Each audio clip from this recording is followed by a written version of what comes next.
Weight loss అవ్వడం అంత easy ఏం కాదు గాయస్. వెయిట్ గెయిన్ అవ్వడం అంటే చాలా ఈజీ, కానీ వెయిట్ లాస్ కోసం మాత్రం డిసిప్లిన్, పేషెన్స్, కన్సిస్టెన్సీ అన్ని కావాలి. Welcome to day 5 of my 40 days weight loss journey. Good news ఏంటి అంటే ఫస్ట్ 3 days నుంచి ఉన్న పెయిన్స్ ఇప్పుడు కొంచెం కొంచెంగా తగ్గుతున్నాయి. మార్నింగ్ లేవగానే ఫస్ట్ వర్కౌట్స్ కంప్లీట్ చేశాను. ఈ రోజు కొన్ని వర్కౌట్స్ క్యాప్చర్ చేయలేకపోయాను, కానీ వర్కౌట్స్ మాత్రం అస్సలు మిస్ అవ్వలేదు. నో ఎక్స్క్యూజెస్, ఓన్లీ కన్సిస్టెన్సీ మాత్రమే. వర్కౌట్ కంప్లీట్ అయ్యాక డైలీ నా ఫేవరెట్ డ్రింక్ హాట్ వాటర్ లో లెమన్ అండ్ హనీ యాడ్ చేసుకుని ఎంటీ స్టమక్ తో తాగుతాను. ఇది నా మార్నింగ్ రొటీన్ లో కంపల్సరీ పార్ట్ అయిపోయింది. తర్వాత బ్రేక్ఫాస్ట్ కి dry fruits and sprouts bowl తీసుకున్నా.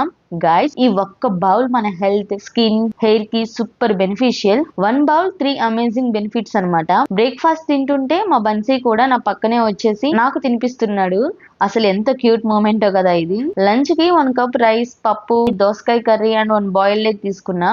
బ్యాలెన్స్డ్ మీల్స్ మెయింటైన్ చేయడానికి ట్రై చేస్తున్నా. లంచ్ తర్వాత బ్యాంగిల్స్ ఆర్డర్ ప్యాక్ చేస్తూ బిజీ అయిపోయాను. నిజంగా చెప్పాలి అంటే డే అంతా వర్క్ తో ఫుల్ బిజీగా గడిచిపోతుంది. ఈవినింగ్ కి నా most favourite drink 1 glass chia seeds water తాగాను. రిఫ్రెషింగ్ గా ఉంటుంది అండ్ హెల్దీ కూడా. ఫైనల్లీ డిన్నర్ కి ఓన్లీ చికెన్ పీసెస్ తీసుకున్నా. Simple, healthy and protein rich dinner. అలా హెల్దీ చాయిస్ తో, బిజీ షెడ్యూల్ తో, డిసిప్లిన్ మెయింటైన్ చేస్తూ నా డే 5 సక్సెస్ఫుల్ గా కంప్లీట్ అయింది. అండ్ గైస్, నెక్స్ట్ వీడియోలో చాలా మంది వెయిట్ చేస్తున్న గివ్ అవే అనౌన్స్మెంట్ ఉంటుంది. సో వీడియోని మిస్ అవ్వకండి, పార్టిసిపేట్ అవ్వండి and stay tune. So guys, see you in the day 6.